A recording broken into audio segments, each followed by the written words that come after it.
तो वो situation based question होते हैं और उसके बाद में एचआर आते हैं, वो आपसे ये पूछेंगे आप हमारी कंपनी के बारे में कितना जानते हैं। तो उन्होंने मेरे से पहला ही क्वेश्चन किया कि अगर आप शायरी करते हैं तो आप कोई शायरी सुनाइए। तो वहाँ पे इनकी क्लासेस होती हैं। ट्रेनिंग की बात करें तो हमारे में एक आईपीए एग्ज़ाम होता है। तो अगर कितने में हुआ है अभी तो 7 LPA है, 7 LPA प्लस 22 रुपये।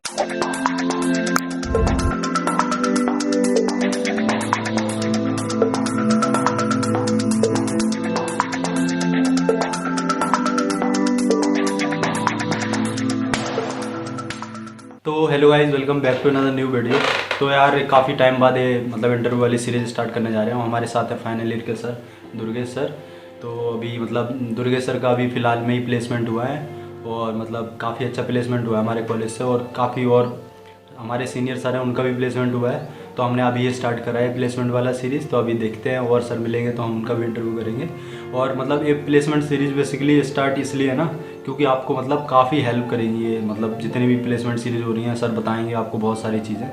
तो बहुत सारी चीज़ें आप सीखने को मिलेंगी इससे। तो हम पहले सर से थोड़ा उनका इंटरव्यू ले लेते हैं, ठीक है, brief interview. So hello guys, आप सभी को सब पता होगा मेरा नाम दुर्गेश पाल है और मैं काफ़ी क्लब एक्टिविटीज़ में पार्टिसिपेट करता रहता हूँ, तो शायद आप लोग मुझे जानते होंगे। सर मतलब कौन सी कंपनी में आपका प्लेसमेंट हुआ है? मेरा TCS, अगर आप लोगों ने नाम सुना होगा, टाटा कंसल्टेंसी सर्विसेज, तो इसमें अभी आया है 21 दिसंबर को ऑफर लेटर आया था, तो हाँ उसमें हो गया है मेरा। पहला क्वेश्चन मेरा यही से स्टार्ट होता है कि आपने कोडिंग कब से स्टार्ट की? कोडिंग की बात करें तो मैं जवाहर नवोदय विद्यालय का स्टूडेंट रहा हूँ। तो वहाँ पे 10th में हम लोगों में एक होता है कि तुमको हिंदी चाहिए या कंप्यूटर साइंस, 11th क्लास में। तो वहाँ पे मैंने कंप्यूटर साइंस सेलेक्ट की थी और वहाँ पे हम लोगों ने C++ पढ़ी थी। तो वहाँ से काफ़ी स्टार्टिंग से ही सभी का होता है ना बचपन में कि कंप्यूटर से रिलेटेड इंटरेस्ट रहता है। तो वहाँ से मेरा कंप्यूटर से रिलेटेड था, लेकिन वहाँ पे हम लोगों ने एक C++ नाम की लैंग्वेज तब जाना कि क्या होता है। स्टार्टिंग में टफ लगी, नहीं समझ आया, लेकिन हाँ फिर टीचर ने पढ़ाया, काफ़ी कुछ चीज़ें उसमें अच्छी लगी। तो तब से मैंने 11th से शुरू की और 12th में जाकर के मैं थोड़ा ज़्यादा अच्छे से फेमिलियर हो गया C++ से। तो फिर जब मैं कॉलेज आया तो यहाँ पर मुझे फिर से प्रोग्रामिंग लैंग्वेज पता ही था कि हाँ फील्ड स्टार्टिंग से था कि यही लेनी है, तो उसी साइड में मैं आया। तो हाँ तब से मुझे आ रही है और मैं तब से अपनी उसी लैंग्वेज में हूँ। स्कूल से ही स्टार्ट कर दिया? हाँ, स्कूल लाइफ से। तो सर पता है IT वालों का ज़्यादातर क्वेश्चन रहता है कि मतलब डेवलपमेंट पे फोकस ज़्यादा करेंगे या डेटा स्ट्रक्चर पे ज़्यादा स्टार्ट करें? देखो, अगर फोकस करने की बात आती है तो डाटा स्ट्रक्चर तो तुम्हारा एक बेस है। डाटा स्ट्रक्चर तो तुम्हें हर क्लास में सीखना होगा, क्योंकि जैसे जब भी कोई इंटरव्यू होता है तो पहला तुम्हारा टास्क होता है कि उसमें तुम्हें मेंटल एबिलिटी वगैरह तुम्हारी चेक करते हैं। तो एबिलिटीज़ वाले क्वेश्चन होते हैं, तो वो जनरल से क्वेश्चन है, लोगों का होता है, तो वो करते रहते हैं लोग। और उसके बाद में आता है तुम्हारा DSA से रिलेटेड क्वेश्चन। तो DSA तो तुम्हें स्टार्टिंग से ही करनी है। फर्स्ट ईयर में आओ, फेमिलियर हो जाते हो आप लोग C या C++ जो भी प्रोग्रामिंग लैंग्वेज आप ले रहे हैं, तो उससे आप फेमिलियर होते हैं। आप आइए अपनी कोडिंग सीखना स्टार्ट कीजिए। डाटा स्ट्रक्चर फाइनल ईयर तक आते थे, आपका डाटा स्ट्रक्चर लगभग स्ट्रॉन्ग हो ही जाता है।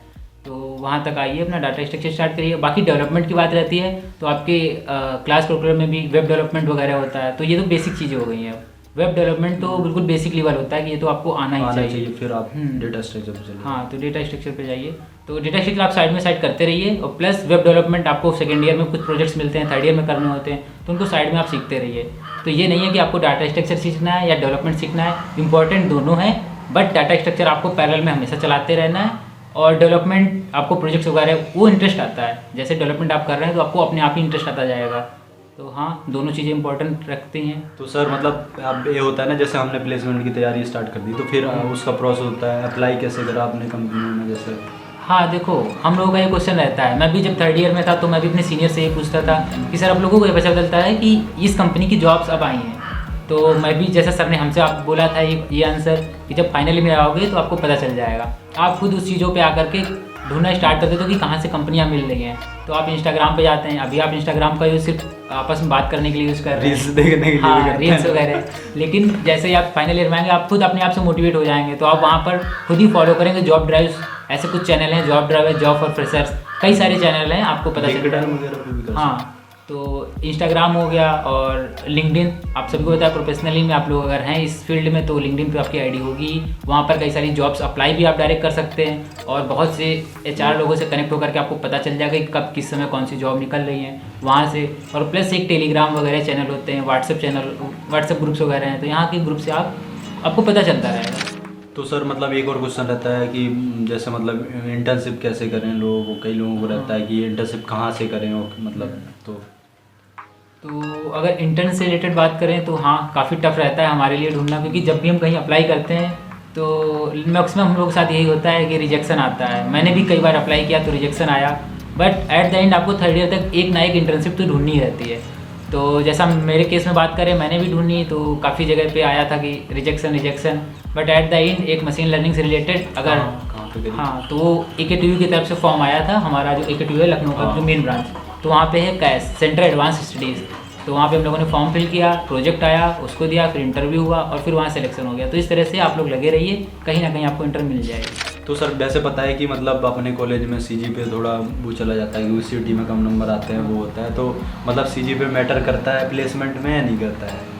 हाँ, करता है, क्योंकि हर और चीज़ करता भी है तो कितना मेंटेन करके हमें चलना पड़ेगा? हाँ, तो देखो CGPA तो मेंटेन करना ही पड़ता है, लेकिन अब अपनी एबिलिटीज़ के हिसाब में आप कितना अच्छा उसको बना सकते हैं यहाँ पे डिपेंड करता है।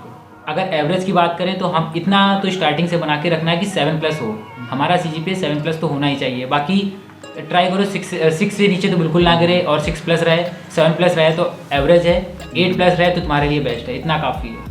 तो एवरेज अगर बात करें तो अपने आप को ऐसे मेंटेन करो कि 8+ तो होना ही चाहिए प्लेसमेंट के लिए। हाँ, प्लेसमेंट के लिए। बाकी अप्लाई करने के लिए आपको कहीं 7 मांग देती है, लेकिन कुछ कंपनियाँ ऐसी होती है जैसे माइक्रोसॉफ्ट वगैरह है, तो उनका एलिजिबिलिटी क्राइटेरिया कभी कभी 8 पॉइंट अबव और चला जाता है। आपकी कंपनी जो है TCS? नहीं, इसका कोई वो नहीं है, कोई मतलब नहीं, इतना तो था कि 60% से ऊपर होना चाहिए।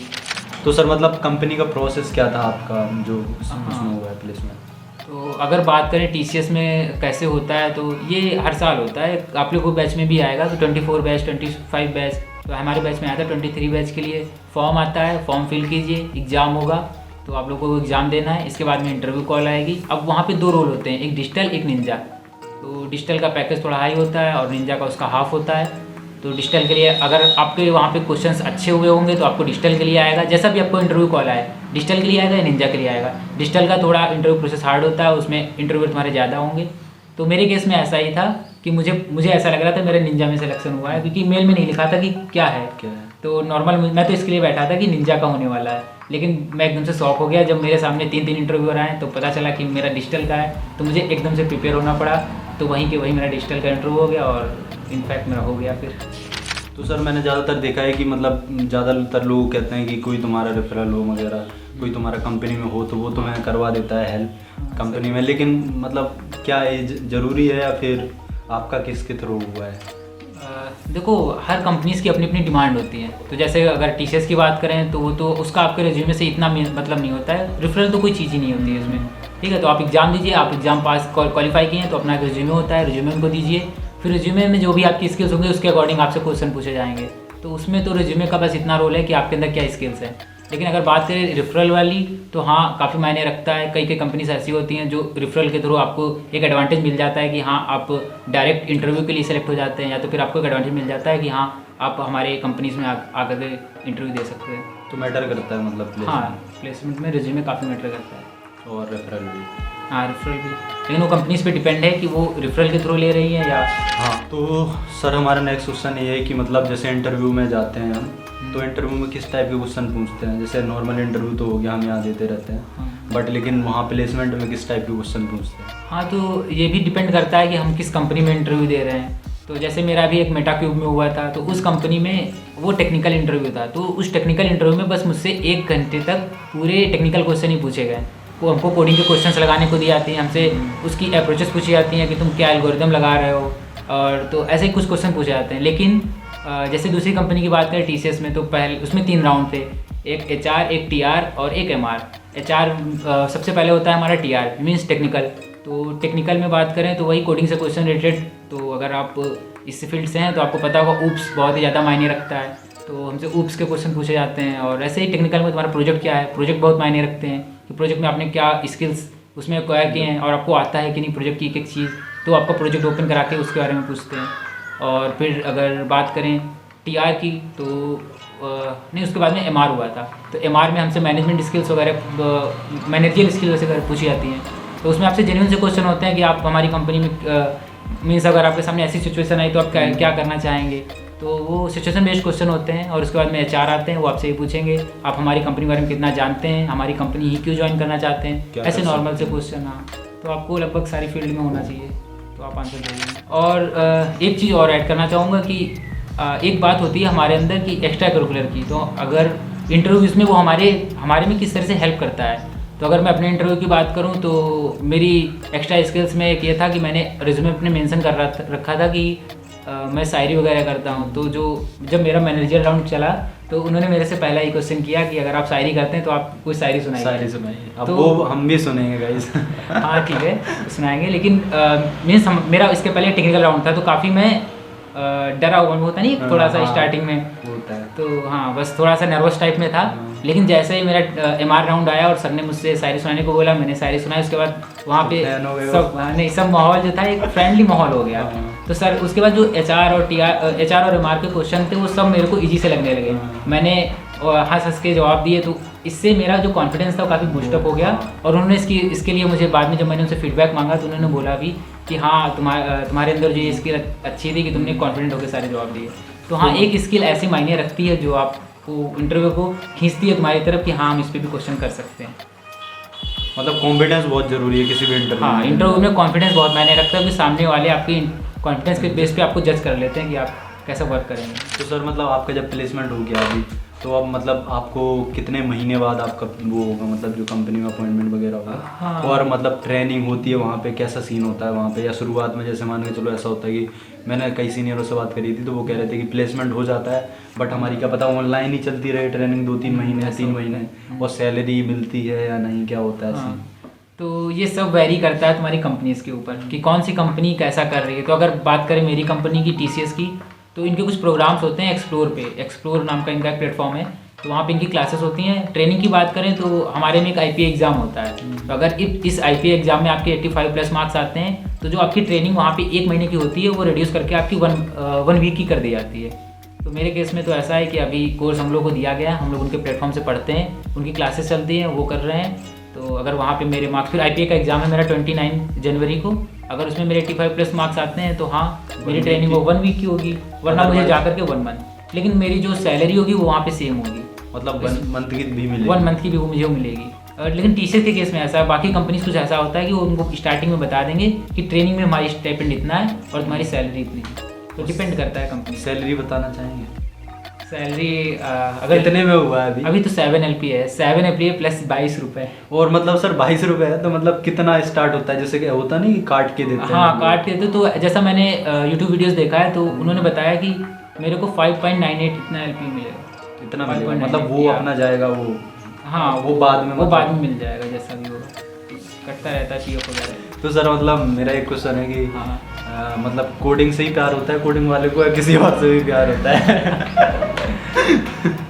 प्यार के मामले में बात करें तो प्यार तो डिपेंड करता है कि आप किससे करना चाहते हैं।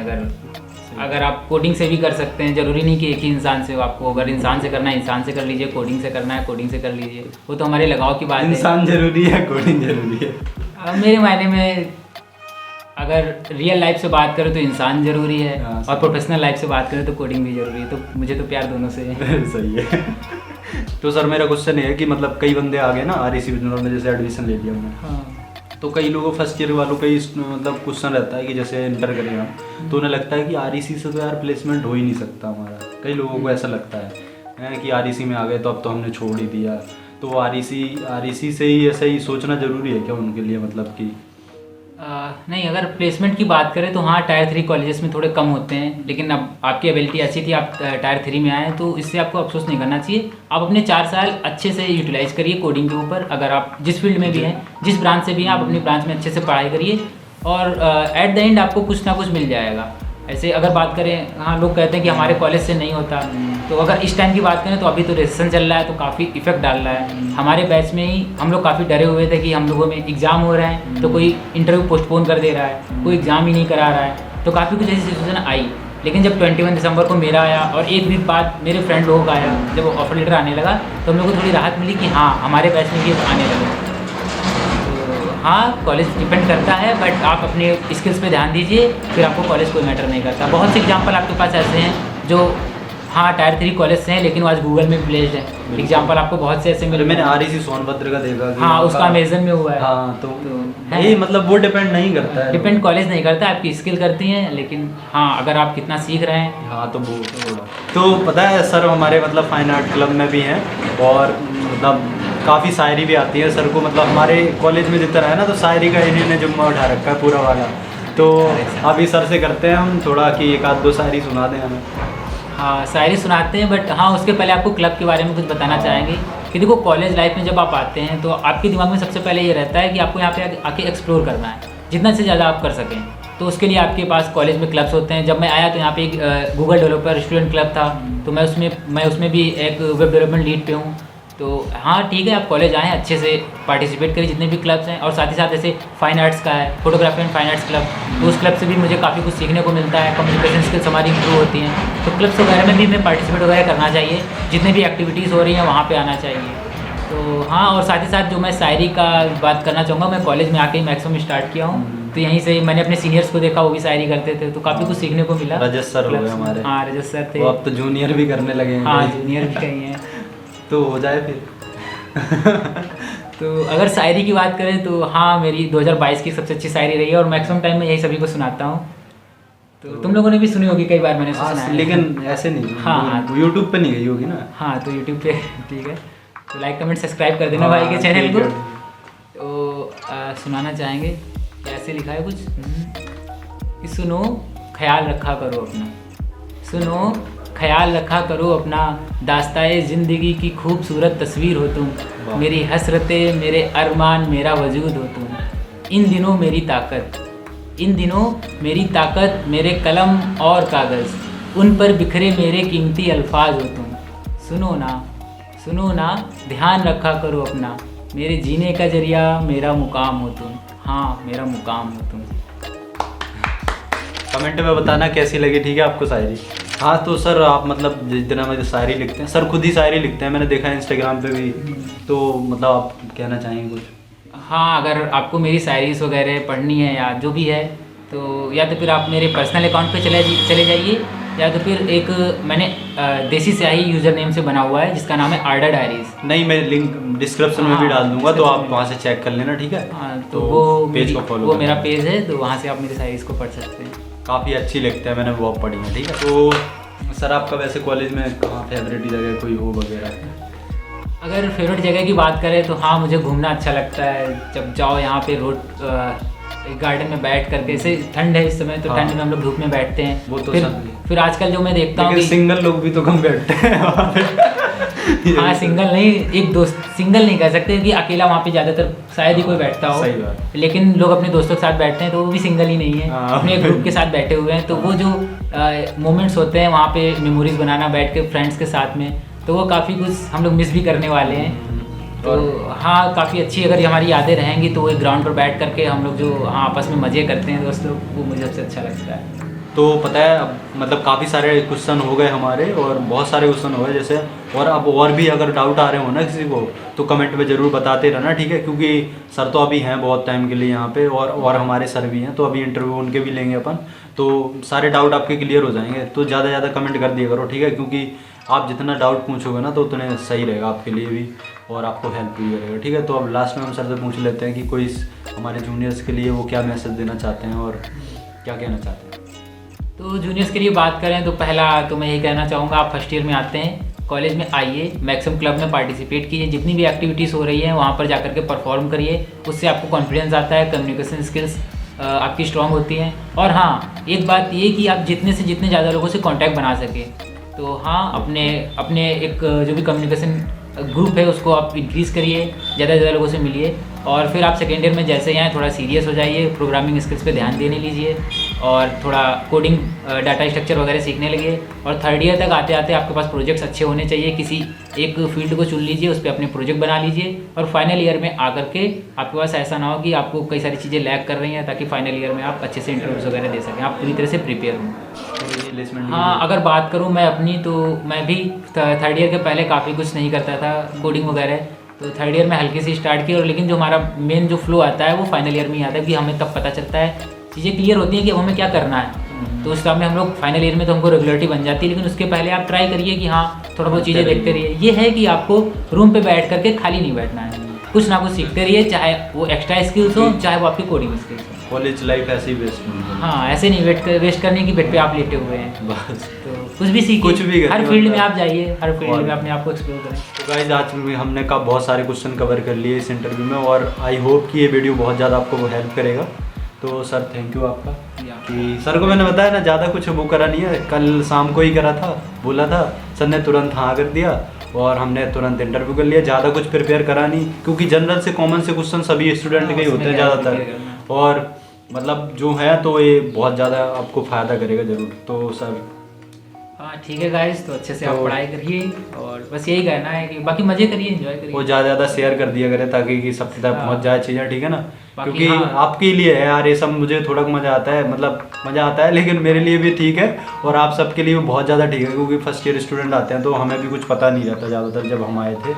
तो ये अगर ये कुछ रहता है ना तो हमें काफ़ी चीज़ें सीखने को मिल जाती हैं घर बैठे बैठे। हाँ, तो अपने कॉलेज में एक जो था यूट्यूब चैनल नहीं था, हाँ, ये जो चीज़ें कभी- थी, हाँ तुमने लाई है इसे, तो एक ही चैनल है, यहाँ से आप सारी हमको अपडेट्स मिलती रहती बिल्कुल, हैं। बिल्कुल। तो सभी लोग गाइस फॉलो करो इन्हें, मतलब सब्सक्राइब करो चैनल को, और सोशल मीडिया पे कांटेक्ट कर लो अगर कुछ बात हो। तो ठीक है फिर, तो आज का वीडियो हम यहीं पर एंड कर देते हैं, मिलते हैं आपको जल्दी एक नई सीरीज के साथ, ठीक है। तो बाय बाय। कि ओके बाय।